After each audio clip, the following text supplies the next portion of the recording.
In this lesson, we will talk about numbers. Like I said before, there are two data types to represent numbers, float and integer. There aren't many differences between them besides the first having decimals.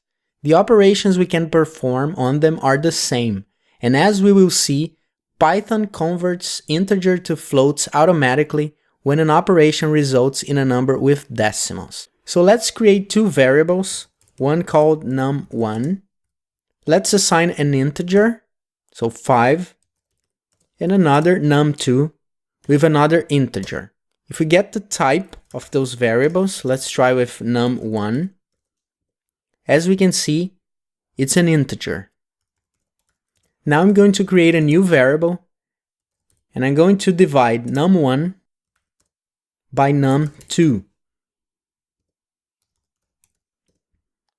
And now the result has decimals, and if we get the type of the variable, it's a float. So as you see, those types can work together. So most of the times you don't have to worry whether your variable is an integer or a float number. Python will take care of it. Some programming languages don't even make that distinction, like JavaScript, where there is only one data type called number. Now something important that I want to say is that for those of you who speak languages that use comma to separate decimals, be careful, we must only use dot. Okay, so let's change the value of num1. Be careful not to do this, okay? Always use dots. And we should never use thousand separators. So if you have a big number like this, be careful not to use thousand separators because this might have unexpected results. So don't use thousand separators and always use dot to separate decimals. So what operations can we do with numbers? We already know the basic operations. Let me just change the value of num1 to 5 again. Now we know that we can use the plus sign to sum those numbers. We can use the dash to make a subtraction, / for division, and the asterisk for multiplication. There is also an interesting operator, which is the modulus operator, represented by the percent sign. So if I do this, so 5 modulus 3, so what it does is that it divides 5 by 3, so the result is 1, and instead of continuing the division, it stops there and returns the remainder, which is 2. This can be useful in some situations, like figuring out if a number is odd or even. So if we get any even number and make modulus 2, it's always going to return 0, because there will be no remainder in the division. But if we get any odd number and do the same, the result is always going to be 1. Another operator is the double asterisk, which makes a power operation. So we can do like 5 to the power of 4. We also talked about using parentheses to define the hierarchy of our operations. So we could do something like 2 plus 2. So it's going to make the sum first. We can use as many parentheses as we want. So it's going to solve 2 plus 2, and then it's going to divide by 3, and only then it's going to divide by 4. So those are the basic math operations we can do with numbers. There are also some built-in functions that can be applied to numbers, like the round function we used in our kilometer to miles converter. So we can use the round function to round any number with decimals, and if we pass only one argument, that is the number we want to round and nothing more, it's going to return an integer. But as we saw, we can also pass a second argument, which is the number of decimal places we want. So let's try it with 2 decimal places. Like I said, be careful not to confuse this with thousand separators. So sometimes I like putting some spaces like this. So now I know that this is a number with decimals, and this is the second argument, which is the number of decimal places I want. Okay, now what if I want to do more complex operations with numbers, like logarithmic or trigonometric functions? One of the best things about Python is that we can import modules and extend our possibilities. And because of that, I would say that there is nothing we can't do with Python. So if we want to use the functions I just mentioned, there is a module called math that comes with the Python installation. We can call it by writing import math.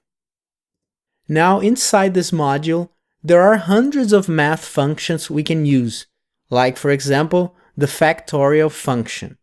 So we could do like math dot factorial, and then we can just choose a number, for example 5, and what it did is 5 times 4 times 3 times 2, which is 120. We also have more options to round numbers. I can round up or down a number by using the ceil and floor functions. So if I use the ceil, it's always going to round. I forgot the math, so math.ceil. And no matter what number I pass here, it's always going to round up. And I could do the opposite using the floor function, which is always going to round down the number. We can also do math.log 20. This gives us the natural logarithm of 20 to the base e. We can also get the pi value by typing math.pi. These are just some examples. If you want to know more about the math module, just go to Google and type Python math module. This is for Python 3.7.1. So let's go to the documentation, and here you can explore all the functions you have available through the math module. We will talk a lot more about modules later in the course. Python has many built-in modules, which are the ones we can call by using import directly, like we just did with math. There are also thousands of external modules made by other people, which we need to install first, and then we can also import them. I will also teach you how can you build your own modules. Well, this was all I wanted to talk about numbers for the moment. We still have some more data types to learn. I'll see you in the next video.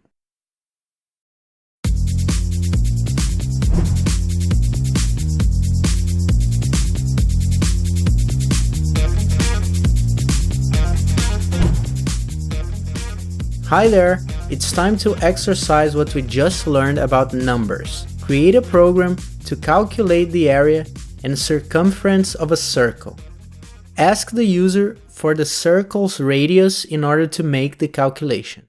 Here are the formulas you're going to need. So the area of the circle is calculated by pi multiplied by squared r, which is the radius. The circumference is calculated by 2 multiplied by pi multiplied by r. Good luck! When you finish the exercise, come back here to see the solution.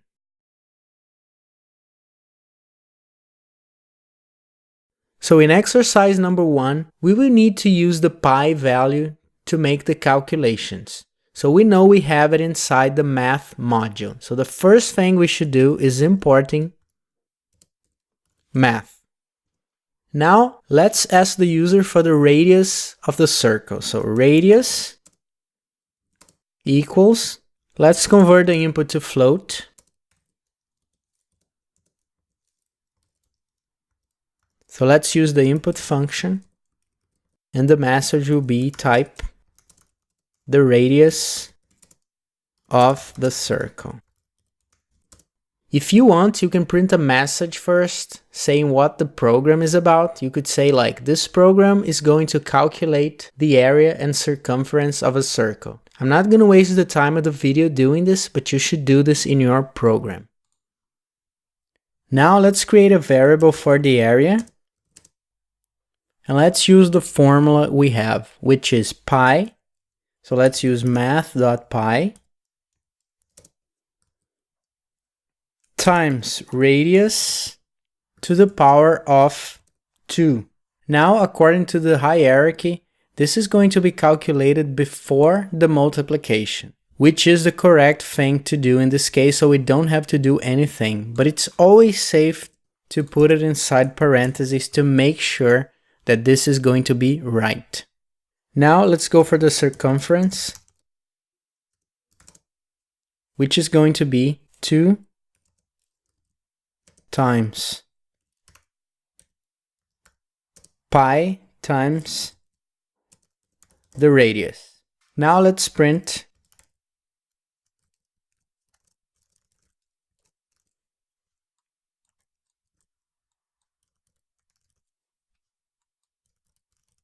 just made a mistake here. Let's correct it. Okay, so let's see if this is working. Let's save this and press F5 to run. So let's try 100. This seems to be working, but we have too many decimal places here. I didn't say anything about rounding the numbers, but when we have results like this, we should always do it. So let's round this. So let's round the area with 2 decimal places, and let's do the same thing with the circumference. Let's try again. So let's try 100, and now it's much better. To see if this is right, let's use an online calculator. Let's enter the radius here, so let's try 100, and we can see the circumference is 628.318. So our result is rounded with 2 decimal places, and the area of the circle is 31,415.926. So this is correct. So here you have the solution for this exercise.